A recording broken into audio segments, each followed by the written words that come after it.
অর্থনৈতিক করিডোর চালু করতে ঐতিহাসিক সিল্ক রুটকে গুরুত্ব দিচ্ছে চীন। বাণিজ্য সম্পর্ক জোরদারের আশা, চ্যালেঞ্জ থাকলেও বেইজিং এর প্রস্তাব খতিয়ে দেখছে ঢাকা। ভালো প্রস্তাব হিসাবে এটা গ্রহণ করেছে। এটা তো একদিনের জিনিস না, ইটস টাইম, বেসিক্যালি একটা টাইমের ব্যাপার আছে, তো একটা টাইম ফ্রেমেই হবে। কাঁচা বাজার জুড়েই অস্বস্তি, 70 থেকে 120 টাকা কেজিতে বিক্রি হচ্ছে বেশিরভাগ সবজি। যোগান বাড়লেও ইলিশের দাম কমেনি। মেট্রো রেল প্রকল্পের বিভিন্ন ত্রুটি মেরামতে দরকার শত কোটি টাকা। রিপোর্ট অডিট কমিটির, খরচ দিতে নারাজ পরামর্শক এবং ঠিকাদার, জবাবদিহিতার আওতায় আনার তাগিদ। যারা কনস্ট্রাকশন করেছে, যারা সুপারভিশনে ছিল, যারা ডিএমটিসিলে যারা ছিলেন, যারা বুঝে নিয়েছেন, তাদেরকে কিছু জিজ্ঞাসা করার ব্যাপার আছে জাতির পক্ষ থেকে।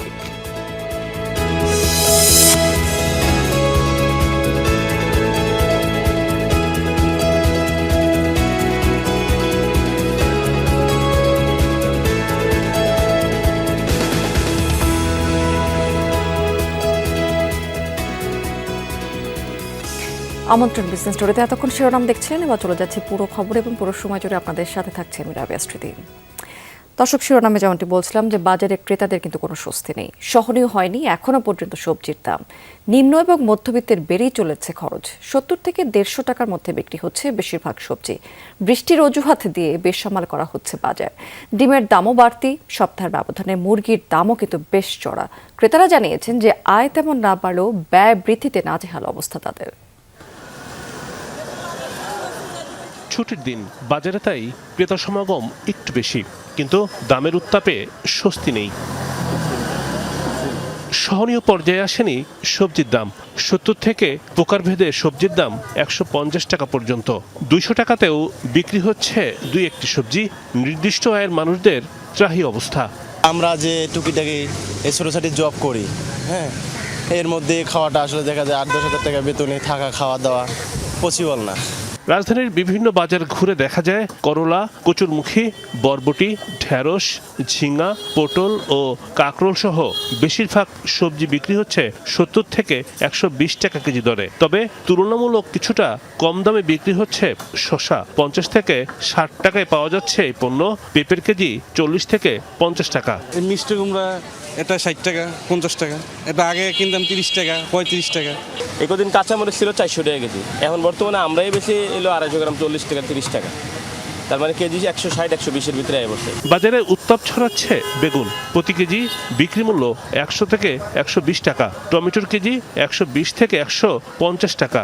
লাউয়ের গায়ে আগুন। মাঝারি সাইজের প্রতি পিস 80 থেকে 100 টাকা। বর্ষা মৌসুমে বাজারে আসা শীতের সবজি সিম বিক্রি হচ্ছে 180 থেকে 200 টাকা কেজিতে। আর ছোট সাইজের একটি ফুলকপির দাম হাঁকানো হচ্ছে 80 থেকে 100 টাকা। পাতাকপির দাম এমনই। আপনি নিজে উৎপাদন করেন, যদি আপনি সস্তায় খেতে চান, এই সস্তা খাওয়ার দিন শেষ, কৃষক মরে যাচ্ছে।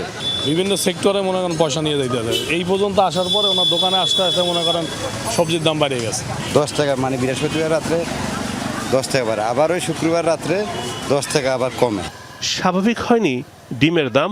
বাড়তি দামে বিক্রি হচ্ছে ক্রেতার নিত্য প্রয়োজনীয় এই ভোগ্যপণ্য। লাল ডিমের ডজন 150 টাকা আর সাদা ডিমের দাম 135 টাকা। এখন ডিম থাকবে 120 টাকা ডজন ডিম, 150 টাকা ডিম বেতন লাগে, 150-145 টাকা ডজন ডিম। আর দ্বারা জিগে লোক দাম কমে না, কিরকম আমরা কি কমু। মুরগির বাজারে স্বস্তি নেই। ব্রয়লার মুরগির কেজি 200 থেকে 210 টাকা, আর সোনালী জাতের মুরগির কেজি 400 টাকা। দেশি মুরগির কেজি 700 টাকার বেশি। অবশ্যই বেশি। আমরা 150 টাকা করে মুরগি কিনছি, 160-150 এরকমই কিনছি। মুরগি কিনতে টাকা মানে খরচ, লাল মুরগি একটা মনে করেন কিনতে 1000 জায়গা, 400 টাকা কেজি এলে 2 কেজি কিনলে 800 টাকা। ভোক্তাদের দাবি বাজারে তদারকির মাধ্যমে পণ্যের যৌক্তিক দাম নিশ্চিত করা দরকার। রিমন রহমান, যমুনা নিউজ, ঢাকা। রাজধানী সহ সারা দেশে বেড়েছে ইলিশের যোগান, তবে গত সপ্তাহের তুলনায় দাম কমেছে 10%, কিন্তু তা এখনো পর্যন্ত মধ্যবিত্তের নাগালে নেই। বিক্রেতারা বলছেন যে এবার নদীতে প্রচুর পরিমাণে ইলিশ মিলছে, আগামী মাসে সরবরাহ আরও বাড়তে পারে। এদিকে মাসের শেষে বাড়তি চাপ চাষের মাছে। প্রায় সব ধরনের মাছের দাম কেজিতে বেড়েছে অন্তত 20 টাকার মতো। এ ব্যাপারে আরও জানাচ্ছেন আমাদের সহকর্মীরা।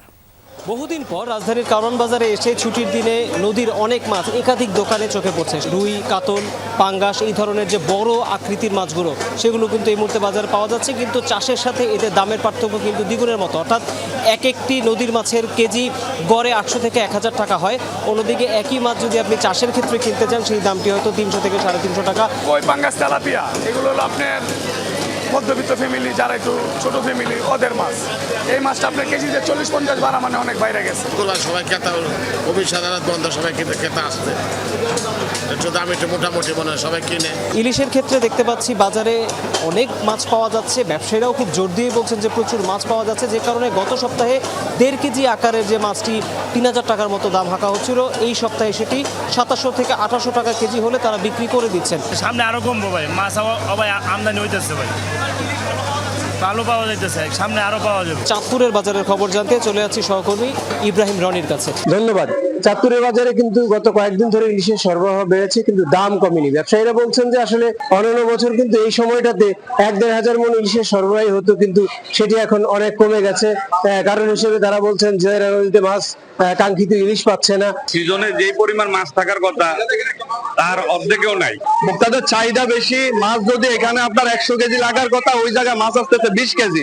1 কেজি সাইজের ইলিশ যদি 2800 থেকে 3000 টাকা, 400 থেকে 500 গ্রামের ইলিশ এগুলো বিক্রি হচ্ছে 1700 থেকে 1800 টাকা। অনেক সাধারণ মানুষ কিন্তু ইলিশ কিনে খাওয়ার সামর্থ্য রাখছেন না। চাঁদপুরের মাছটা হয়ে গেছে স্বর্ণের হরিণের মতো, তার মানে কেনার একটু বাইরে চলে গেছে বাজার। চলে যাচ্ছি ভোলায় সহকর্মী জুয়েল শাহর কাছে। আপনাকে ধন্যবাদ।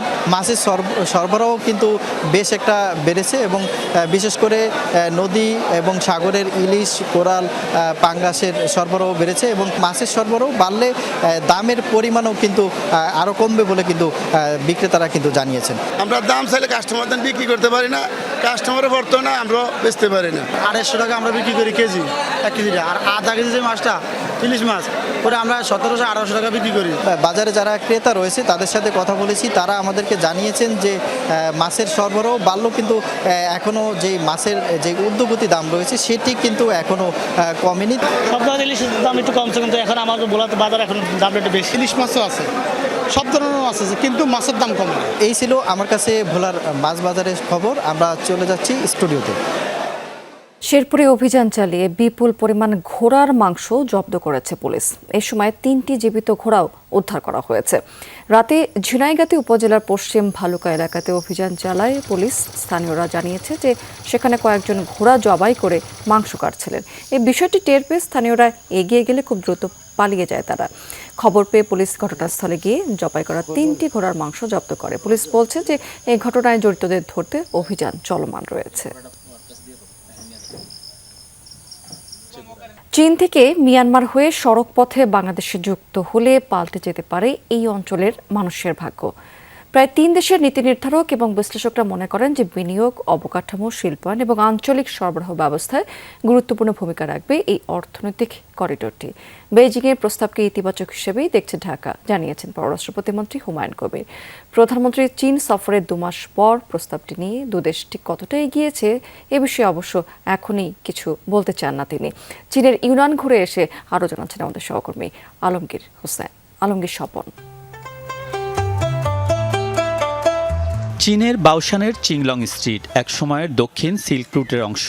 1000 বছর আগে এই সিল্ক রোড ধরে মিয়ানমার হয়ে বাংলাদেশের সাথে যোগাযোগ ছিল চীনের, কিন্তু এশিয়ার পূর্ব ও দক্ষিণের বাণিজ্য এবং যোগাযোগের প্রাচীন এই পথটি নানা কারণে হারিয়েছে কালের গর্ভে। পরিবর্তিত ভূরাজনৈতিক বাস্তবতায় এই পথে চীন আবারও নতুন করে অর্থনৈতিক করিডোরের প্রস্তাব হাজির করেছে। ইউনান প্রদেশের কুনমিং থেকে মিয়ানমারের রাখাইন ও মান্দালয় হয়ে বাংলাদেশের সীমান্ত পর্যন্ত সড়ক পথে সরাসরি যোগাযোগের পরিকল্পনা দেশটির। লংডিং কাউন্টির এই সড়কটি একটি অংশ যাচ্ছে মিয়ানমারের দিকে, আরেকটি অংশ ভারতের দিকে।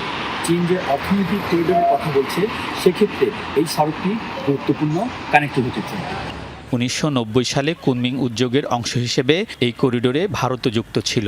তবে দেশটি পরে সরে দাঁড়ানোয় পরিকল্পনায় পরিবর্তন এনেছে চীন। বাংলাদেশের প্রধানমন্ত্রী তারেক রহমান ও চীনের প্রেসিডেন্ট শি জিনপিংয়ের বৈঠকে চীন, মিয়ানমার ও বাংলাদেশের মধ্যে অর্থনৈতিক করিডোরের প্রস্তাব দিয়েছে দেশটি। সফরের 2 মাসে প্রস্তাবটি নিয়ে কতটুকু এগিয়েছে বাংলাদেশ? সাপোর্টিভ অফ ইট, আমরা ভালো প্রস্তাব হিসাবে এটা গ্রহণ করেছি। এটা তো একদিনের জিনিস না যে আজকে হয়ে গেছে কালকে রোড যাবে, পরশু কানেক্টিভিটি, আর তৃতীয় দিন আমরা চলাফেরা করবো। ইটস টাইম বেসিক্যালি একটা টাইমের ব্যাপার আছে, তো একটা টাইম ফ্রেমেই হবে। চীনের ইউনান প্রদেশের বাওশান শহরের সীমান্তবর্তী দেশ মিয়ানমার আর মিয়ানমারের প্রতিবেশী বাংলাদেশ। বাওশানের প্রশাসকরা এই অঞ্চলের পুরনো যোগাযোগ ব্যবস্থা দ্রুত চালুর উপর গুরুত্ব দিয়েছেন। আমরা বিশেষ করে দক্ষিণ এশিয়া, এর মধ্যে বাংলাদেশ আছে, তাদের সাথে অর্থনৈতিক ও বাণিজ্যিক সম্পর্ক আরও বাড়াতে চাই। আমাদের এখানে বিভিন্ন ধরনের শিল্প কারখানা আছে, পর্যটন আছে, এসব ক্ষেত্রে সহযোগিতা আরও বাড়াতে চাই।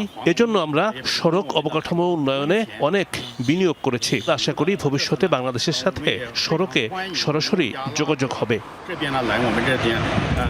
করিডোর হলে এই অঞ্চলে শিল্পায়ন, কর্মসংস্থান, রপ্তানি এবং বৈদেশিক বিনিয়োগের ক্ষেত্রে ইতিবাচক ভূমিকার কথা বলা হচ্ছে। আসিয়ানভুক্ত দেশগুলোর সাথে বাড়তে পারে বাণিজ্য, আঞ্চলিক উৎপাদন ব্যবস্থার অংশ হওয়ার ক্ষেত্র প্রসারিত হবে বলে মনে করেন চীন ও মায়ানমারের বিশ্লেষকরা।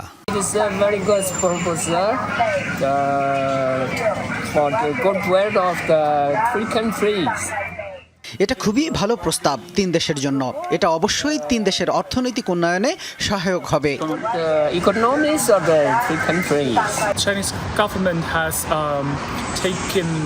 চীনা সরকার তার প্রতিবেশীদের সাথে যোগাযোগে অর্থনৈতিক করিডোরের যে উদ্যোগ নিয়েছে, এটা 3 দেশের অর্থনীতিতে গুরুত্বপূর্ণ ভূমিকা রাখবে, সাংস্কৃতিক আদান প্রদানে সহায়তা করবে। এতে প্রতিবেশী এসব দেশ নানাভাবে লাভবান হবে।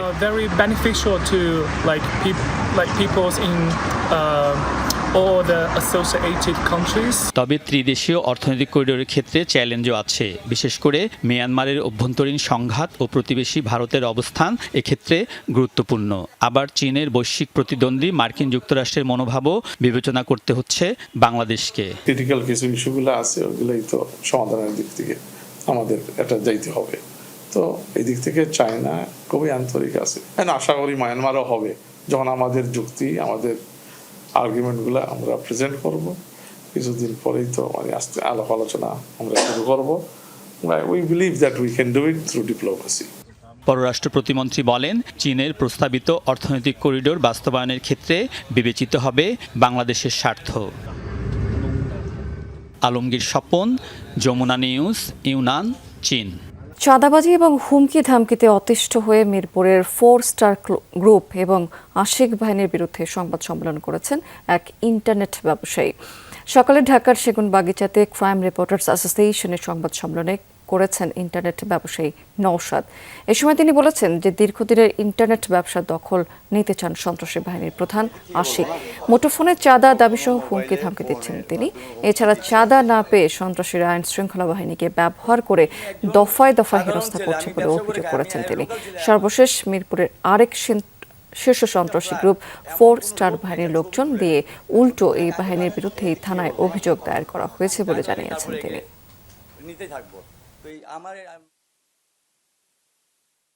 আমার ভাইস্তার হাতে আমি ব্যবসাটা দিয়ে রাখি। আমার ভাইস্তাকে বলতেছে যে তোমার চাচাকে বলবা 10 লক্ষ টাকা দিতে, না হলে ব্যবসা করতে দিব না, ব্যবসা বন্ধ করো।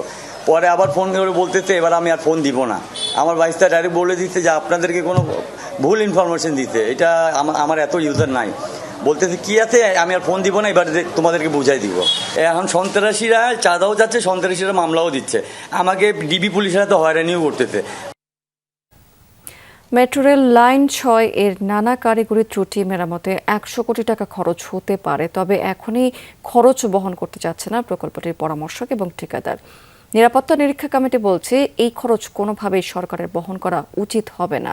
এসব ত্রুটির দায় পরামর্শক ঠিকাদারের, তাই তাদের কাছ থেকেই আদায় করতে হবে এই অর্থ। পাশাপাশি সংশ্লিষ্টদের জবাবদিহিতার আওতায় আনার কথা বলেছেন কমিটির 2 জন বিশেষজ্ঞ। শাকিল হাসানের রিপোর্ট। মেট্রো রেলের ফার্মগেট স্টেশনের পাশে 433 নম্বর পিয়ার থেকে বিয়ারিং প্যাড পড়ে গত বছর একজন নিহত হন। এছাড়া প্ল্যাটফর্ম স্ক্রিন ডোরের নির্দিষ্ট স্থানে ট্রেন না দাঁড়ানো, অটোমেটিক ফেয়ার কালেকশন গেটের বিভ্রাট, উচ্চমাত্রার কম্পন, পিয়ারে ফাটল সহ নানা কারিগরি ত্রুটি দেখা দিয়েছে মেট্রো চালুর 2 বছরের মধ্যেই। এতে অনিশ্চয়তায় যাত্রীদের নিরাপত্তা। এর প্রেক্ষিতে উচ্চ আদালতের নির্দেশে গঠিত নিরাপত্তা নিরীক্ষা কমিটির প্রধান অধ্যাপক জাহাঙ্গীর আলম জানান, সরেজমিনে তদন্ত করে 9 ধরনের ঝুঁকি চিহ্নিত করা হয়েছে। যেই বিয়ারিংগুলো ক্ষতিগ্রস্ত হয়েছে অথবা দেখা যাচ্ছে ক্ষতিগ্রস্ত হচ্ছে, সেগুলো কিন্তু ইমিডিয়েট রিপ্লেসমেন্ট করতে হবে। কোথায় কোথায় ক্র্যাক আছে সেটাও আইডেন্টিফাই করে দেওয়া হয়েছে। নিরাপত্তা নিরীক্ষা কমিটির সুপারিশ বাস্তবায়নে এর মধ্যে কাজ শুরু করেছে ডিএমটিসিএল। ঝুঁকিপূর্ণ বিয়ারিং প্যাড পড়ে যাওয়া ঠেকাতে বেশ কিছু পিয়ারে স্থাপন করা হয়েছে স্টিল ব্র্যাকেট। বিদ্যুৎ কেন্দ্রে পানি পড়া রোধেও নেওয়া হয়েছে ব্যবস্থা। ঝুঁকি নিরসনে ডিএমটিসিএল এর আপাতত এসব উদ্যোগের পরও লাইন 6-এর কারিগরি ত্রুটি মেরামতে প্রয়োজন হবে বড় অঙ্কের অর্থ। আমি 100 কোটি টাকা বললাম যে এটা ওভারঅল টোটাল জিনিসগুলো, যদি এটা তাদের কন্ট্রাক্টের স্কোপে অথবা কনসাল্টের স্কোপে না থাকে তাহলে অ্যাপ্রক্সিমেটলি এত টাকা লাগতে পারে। যেখানে যেখানে তাদের যে দায়িত্বগুলো ছিল সেই দায়িত্বগুলোতে যেই টাকা পয়সার ইনভলভমেন্ট হবে করার জন্য, সেগুলো তাদের থেকে করার জন্য, রিকভার করার জন্য। চালুর 2 বছরের মধ্যেই মেট্রোর এসব কারিগরি ত্রুটিতে সৃষ্টি হয়েছে নানা প্রশ্নের। প্রকল্পের নকশা, পরামর্শ ও বাস্তবায়ন পর্যায়ে জড়িতদের গাফিলতি ছিল বলে মন্তব্য করেছেন কমিটির সদস্য অধ্যাপক শামসুল হক। বানানোর সময় যে ডাইনামিক টেস্টগুলি করার কথা ছিল, এটা জাপানি কনসালটেন্টরা করেনি। এর সাথে যারা কনসালটেন্ট ছিলেন তারা তো দায় এড়াতে পারেন না। কন্ট্রাক্টরকেও কিন্তু বাধ্য করা এই অ্যাসেটটাকে রেট্রোফিট করে হলো এটাকে স্ট্রেনথেনিং করা। কিন্তু আমরা যখন ইনভেস্টিগেশন করি তখন কিন্তু কন্ট্রাক্টর বলছে ডিফেক্ট লায়াবিলিটির পিরিয়ডের বাইরে চলে গেছে, সেই জন্য সে করবে না, বরঞ্চ তাকে কত পয়সা দিতে হবে সেটা চাচ্ছে। এই যোগাযোগ বিশেষজ্ঞ মনে করেন, প্রকল্পে দরপত্রের অধীনেই ধাপে ধাপে নানা পরীক্ষা করেই মেট্রো রেল চালুর কথা ছিল। সেসব ঠিকভাবে না করাই কারিগরি ত্রুটি দেখা দিয়েছে। তাই মেরামতের খরচও পরামর্শক ঠিকাদারের কাছ থেকেই আদায় করা উচিত। খরচটা করতেই হবে, কিন্তু খরচের দায় সরকার নেওয়া উচিত না, কারণ সরকার কম দেয়নি। যারা যারা কনস্ট্রাকশন করেছে, যারা সুপারভিশনে ছিল, যারা ডিএমটিসিলে যারা ছিলেন, যারা বুঝে নিয়েছেন, তাদেরকে কিছু জিজ্ঞাসা করার ব্যাপার আছে জাতির পক্ষ থেকে। কেন এরকম হলো, সেই কেনর উত্তরটা না পেয়ে যদি আমি সামনের দিকে ওয়ে ফরওয়ার্ড হই, এটা একটা বোকামি হবে। কারণ আমাদের সামনের বিনিয়োগগুলি এর থেকেও কিন্তু বড় বিনিয়োগ। কারিগরি নানা ত্রুটির কারণে 10টি স্থানে গতি কমিয়ে চালানো হচ্ছে মেট্রো রেল। এতে কমেছে যাত্রী পরিবহন আর রাজস্ব আয়। ঘন্টায় 100 কিলোমিটার বেগে চলার কথা ছিল এই মেট্রোর, কিন্তু দুর্ঘটনা আর কারিগরি ত্রুটির কারণে সেই গতিবেগ এখন নেমে এসেছে ঘন্টায় 60 থেকে 70 কিলোমিটারে। নিরাপত্তা নিরীক্ষা কমিটির রিপোর্ট বলছে, এই সব কারিগরি ত্রুটি দ্রুত সারিয়ে তোলা না হলে মেট্রোর আয়ুষ্কাল কমে আসার শঙ্কা রয়েছে। শাকিল হাসান, যমুনা নিউজ, ঢাকা। মানিকগঞ্জের ঘিওরে খাদ্য গুদামে মজুতকৃত প্রায় $1.5 কোটি টাকার চাল, গমের ঘাটতি পেয়েছে তদন্ত কমিটি। এই ঘটনায় সাময়িকভাবে বরখাস্ত করা হয়েছে উপজেলা খাদ্য নিয়ন্ত্রক এবং গুদামের ভারপ্রাপ্ত কর্মকর্তাকে। জেলা খাদ্য নিয়ন্ত্রক জানিয়েছে, ঘিওর উপজেলা খাদ্য গুদামে মজুত যাচাই করে 120 টন চাল, গমের ঘাটতি পাওয়া গেছে। একই সাথে মিলে 6,500 খালি বস্তা। এরপরই গুদামটি সিলগালা করা হয়। পরে খাদ্য অধিদপ্তরের উচ্চ পর্যায়ের নিরীক্ষা দলের কাছেও গরমিল ধরা পড়ে। এই ঘটনায় উপজেলা খাদ্য নিয়ন্ত্রক এবং গুদামের ভারপ্রাপ্ত কর্মকর্তাকে সাময়িক বরখাস্ত করা হয়েছে। তাদের বিরুদ্ধে বিভাগীয় মামলা করা হয়েছে। ব্রাহ্মণবাড়িয়ার বিজয়নগর থেকে পাচারের উদ্দেশ্যে মজুতকৃত 24 টন সার সহ একটি ট্রাক জব্দ করেছে বিজিবি। সকালে এক প্রেস বিজ্ঞপ্তিতে তথ্য জানিয়েছে বিজিবি। বৃহস্পতিবার উপজেলার ইসলামপুর সীমান্ত এলাকাতে অভিযান চালিয়ে চালিয়েছে 25 বিজিবি ব্যাটালিয়নের সদস্যরা। সন্দেহ হলে একটি সারবাহী ট্রাক থামিয়ে তল্লাশি চালায় তারা। পাওয়া যায়নি কোনো বৈধ কাগজপত্র। ট্রাক থেকে প্রায় 9,500 কেজি টিএসপি এবং 14,500 কেজি ডিএপি সার জব্দ করা হয়। বিজিবি জানিয়েছে অবশ্য যে আখাউড়া কাস্টমস অফিসে এসব সার জমা দেওয়ার প্রক্রিয়া চলমান রয়েছে।